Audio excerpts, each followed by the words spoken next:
7월 16일 화요일 기도를 돕는 그 사랑 매일 묵상 시작하겠습니다. 오늘 시편 57편 7절에서 11절입니다.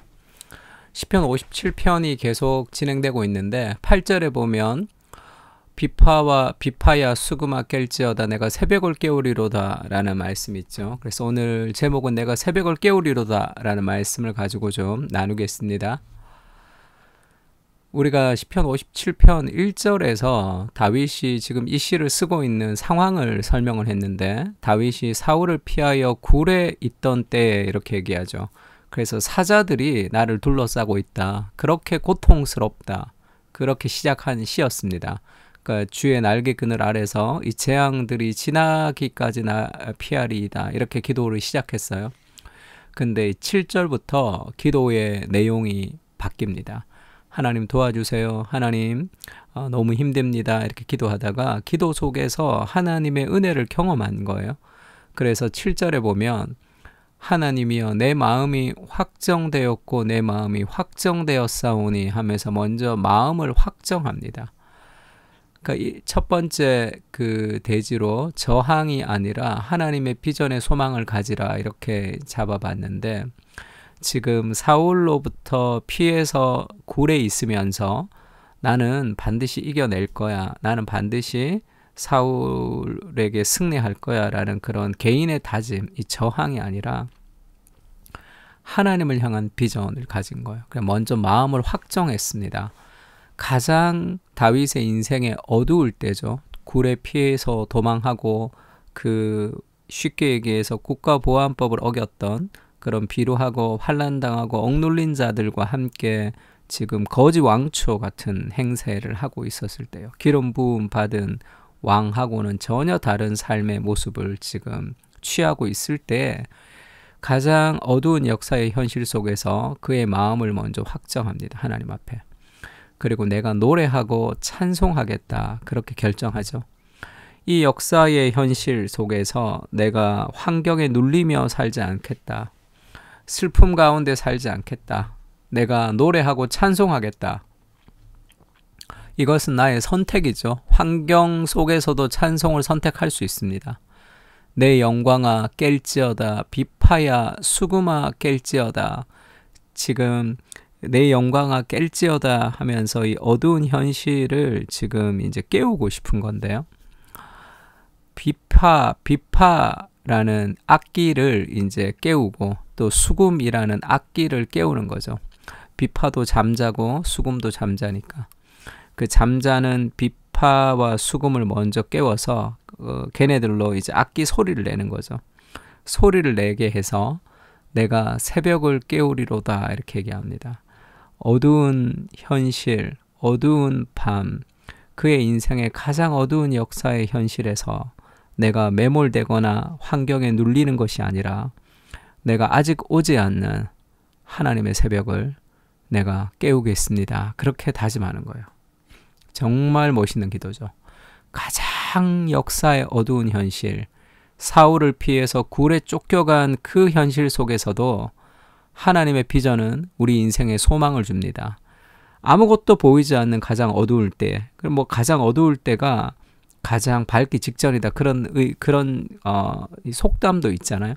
그 어두운 현실에서 내가 새벽을 깨우는 존재로 이 역사의 새벽을 깨우겠다, 그렇게 다윗이 기도합니다. 이렇게 기도할 수 있었던 힘이 어디서 오느냐 하면 하나님을 향한 소망인데, 9절에 보면 주여 내가 만민 중에 주께 감사하오며 문나라 중에서 주를 찬송하리이다.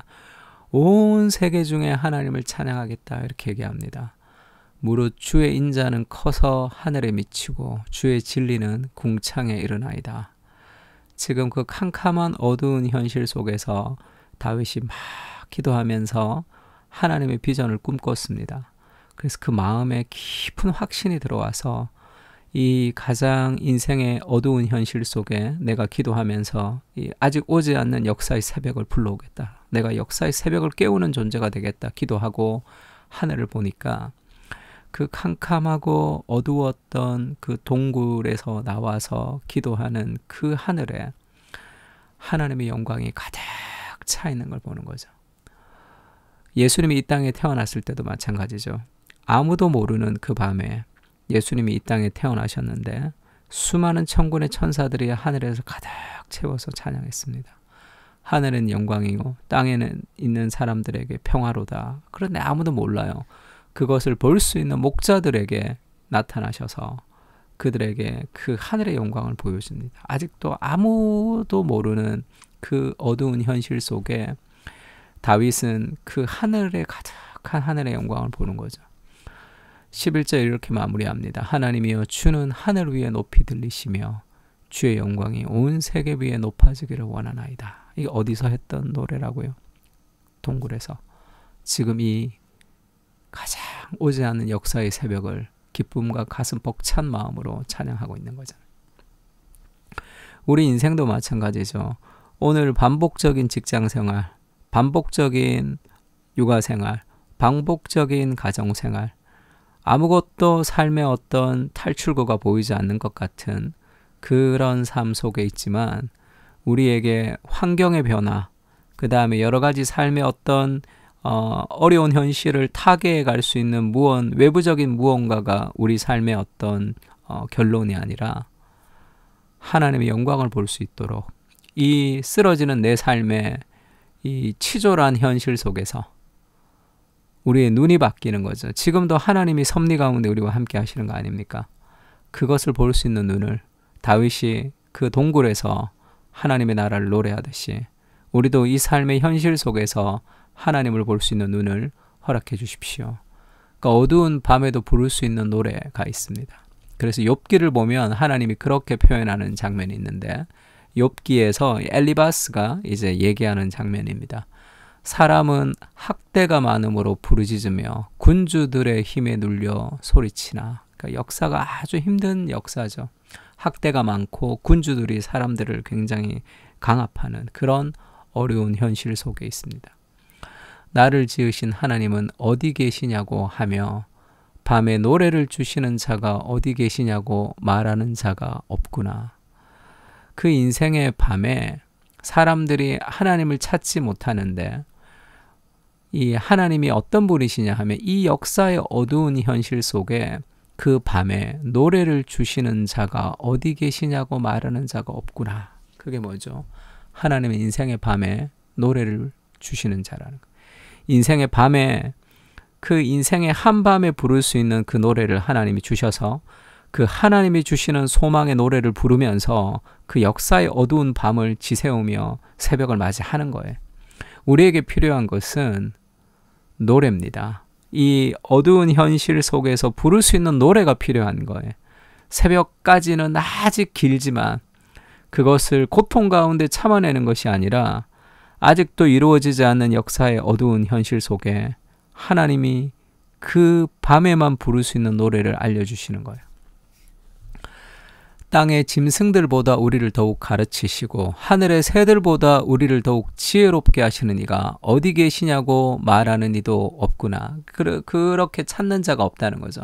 그럼 이 엘리바스의 이 말을 종합해 보면 하나님은 인생의 밤에 노래를 주시는 분이시고 그 노래를 통해서 우리를 가르치시고 우리를 더욱 지혜롭게 하신다는 거죠. 하나님, 우리 인생의 밤에 내가 부를 수 있는 노래를 알려주십시오. 그 하나님과 깊이 동행하면서 현실이 바뀌지 않지만 그 부를 수 있는 노래를 부르며 흔들 수 있는 깃발을 흔들며 하나님의 고지를 향해서 걸어가는 겁니다. 예수님이 그렇게 얘기하셨죠. 요한복음 16장 33절에 보면 이것을 너희에게 이르는 것은 너희로 내 안에서 평안을 누리게 하려 함이라. 세상이 힘들지만 그리스도 안에서 평안을 누리게 하려 함인데 세상에서 너희가 환난을 당하나 어려움이 없다 얘기하지 않죠. 너희가 환난을 당할 것이다. 너희 인생이 좀 힘들 수도 있다. 담대해라. 내가 세상을 이기었노라. 인생이 힘든 상황 속에 그 힘든 현실에 우리를 매몰시키지 못합니다. 그리스도가 이미 세상을 이기셨기 때문이죠. 인생의 어떤 고통도 우리를 무너뜨리지 못한다. 이렇게 말씀을 드린 적이 있죠. 인생이 고통스럽고 미래가 암울해 보일 수 있지만 그것이 우리를 무너뜨릴 수 없습니다. 우리가 무너지는 이유는 그 믿음을 잃어버렸기 때문이에요. 그리스도가 십자가에서 다 가져가셨던 그 희생을 기억하면서 그리스도가 세상을 승리하셨다는 것을 믿으면서 환난 중에도 우리가 담대할 수 있는 거죠. 그리고 예수님이 또 마태복음에 이런 말씀하셨죠. 제자가 그 선생보다 또는 종이 그 상전보다 높지 못할 것이다. 이게 무슨 얘기냐면 우리가 어떤 고난을 당해도 그것이 그리스도가 당하는 고난보다 더 크지는 않다는 거예요. 제자가 그 선생 같고 종이 그 상전 같으면 족하다. 집 주인을 바알세불이라 하였거늘. 예수님을 바알세불이라고 그렇게 얘기했는데 그 집 사람들에게 또 얼마나 다르게 또 더 큰 것으로 놀리고 그렇게 핍박을 하겠느냐.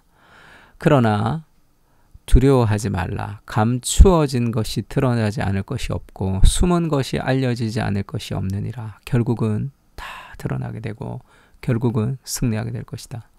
내가 너희에게 어두운 데서 이르는 것을 광명한 데서 말하며 너희가 귓속말로 듣는 것들을 집 위에서 전파하라. 그것이 다 드러나게 되는 거죠. 그래서 결국은 몸은 죽여도 영혼을 죽이지 못하는 자들을 두려워하지 말고 몸과 영혼을 능히 지옥에 멸할 수 있는 일을 두려워하라. 이렇게 얘기합니다. 인생이 좀 힘들지만 그리스도의 고통보다 더 크지 못하고 결국 그 그리스도께서 우리 인생의 여러 가지 힘든 일들 우리가 생각하면 곧 무너질 것 같지만 하나님이 그 밤을 통과할 수 있는 새벽을 깨우고 싶어하는 그런 역사의 노래를 그 인생의 밤에 부르는 노래를 우리에게 알려주시는 거예요. 그 노래를 부르면서 인생의 밤을 주와 함께 통과하는 것입니다. 하나님은 인생의 한 밤중에 우리에게 부를 수 있는 노래를 주시는 분이십니다. 인생의 낮에는 배울 수 없는 밤을 통과한 인생들에게 주시는 한밤의 노래를 부르게 하시고 역사의 어두운 현실 속에서도 새벽을 깨우는 소망의 눈을 허락해 주시옵소서. 눈을 들어 하나님을 바라보면 가장 어두운 곳에서도 주님의 영광을 볼 수 있습니다. 온 땅에 가득한 주님의 영광을 볼 수 있도록 우리의 눈을 열어주시옵소서. 아멘. 우리 시편 57편을 통해서 함께 기도하겠습니다.